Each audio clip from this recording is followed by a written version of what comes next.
فیصل چودھری صاحب یہ بتائیں کہ جو فواد چودھری صاحب کا کل جسمانی ریمانڈ دیا گیا ہے تو کیا آپ کو توقع تھی کہ عدالت جو ہے وہ ان کا جسمانی ریمانڈ دے دے گی؟ میر صاحب شکریہ.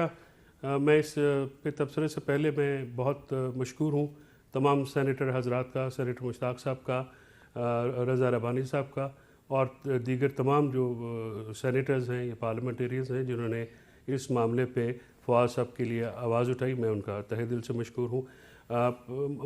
اب کیس کے جو میرٹس ہیں میر صاحب، اس کو ہم نے سامنے رکھا عدالت میں اور ہم نے یہ کہا کہ 124 یا بغاوت پہ اکسانے کے جو دفعات ہیں وہ ان میں نہیں لگتی ہیں، کیونکہ جو بغاوت، ایک تو یہ قانون جو ہے اس کی ایک بیک گراؤنڈ ہے.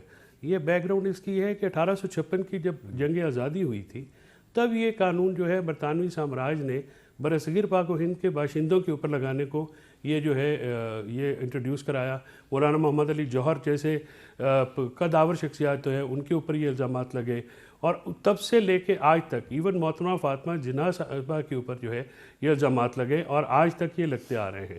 میں وداؤٹ جسٹیفیکیشن میں تو پارٹیشن کے بعد سے لے کے اب تک جتنے بھی بغاوت کے مقدمے ہوئے ہیں جو سیاستدانوں پہ ہوئے ہیں، میں نہیں سمجھتا کہ وہ ٹھیک ہوئے. وہ جس پارٹی سے بھی مرضی تعلق رکھتے ہوں، جس مکتبہ فکر سے بھی تعلق رکھتے ہوں، میں نے کبھی بھی اس کو سپورٹ نہیں کیا ہے. جو الیکشن کمیشن ہے وہ ریاست نہیں ہے، وہ ریاست کا ایک انتظامی ادارہ ہے، یعنی جس کے مطلب، اور یہ ہم نہیں کہتے، ہم سپریم کورٹ بھی کہتی ہے، سپیریئر کورٹس کے بھی ججمنٹس ہیں. جس طرح سے انتظامی ادارے ہیں، ڈپٹی کمشنر ہیں یا ایون تھانے دار ہیں، ان کے اپنے اسپیسیفک ایکشنز ہوتے ہیں، اسپیسیفک فنکشنز ہوتے ہیں. آئین کے تحت جو الیکشن کمیشن کا کام ہے وہ صاف شفاف اور غیر جانبدارانہ الیکشن کرانا ہے. یہ بات ابھی تک، جو آج کی تاریخ تک یہ بات بالکل آیا ہے کہ الیکشن کمیشن ابھی تک کوئی الیکشن جو ہے وہ اپنی کانسٹیٹیوشنل ڈیوٹی تو پوری نہیں کر سکے، لیکن وہ ٹارگٹ کر رہے ہیں. اور پہلی دفعہ سیکرٹری الیکشن کمیشن پر کمپلیننٹ بنے ہیں جس میں ایسے مقدمے میں ایک جس میں بغاوت کی دفعہ لگائی گئی ہے اور جس طرح سے پھر اٹھایا گیا ہے. جس دن صبح نہ کوئی وارنٹ نہ کوئی اپنی شناخت ظاہر کی گئی اور لاہور پولیس نے وہاں پہ اٹھایا، ان کے موبائلز وغیرہ بھی اٹھا کے، اور پھر ہتھ کڑیوں میں میر صاحب ہتھ کڑیوں میں سپریم کورٹ کے وکیل ہیں، وہ بار کے ممبر ہیں، اور وکیل وہ ہیں جن کے اوپر جرنلسٹ بھی آتے ہیں، جن کے کلائنٹس ہوتے ہیں، جرنیل بھی ہوتے ہیں، ججز بھی ہوتے ہیں، عام لوگ بھی ہوتے ہیں، شرفا بھی ہوتے ہیں، اور ایون جو بدماش ہیں وہ بھی آ کے اپنے حقوق کا دفاع کے لیے وکیل کو کرتے ہیں.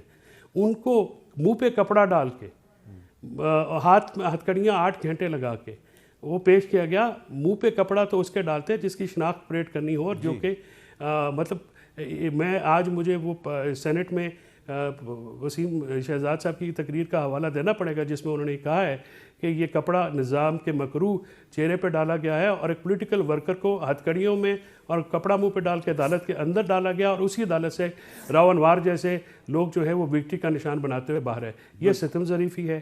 اگر وکلاء کے حقوق بھی محفوظ نہیں ہیں بار کے اور سینئر پالیٹیشنز کے، تو پھر باقیوں کا بالکل مشکل ہو جائے. درست کہا آپ نے.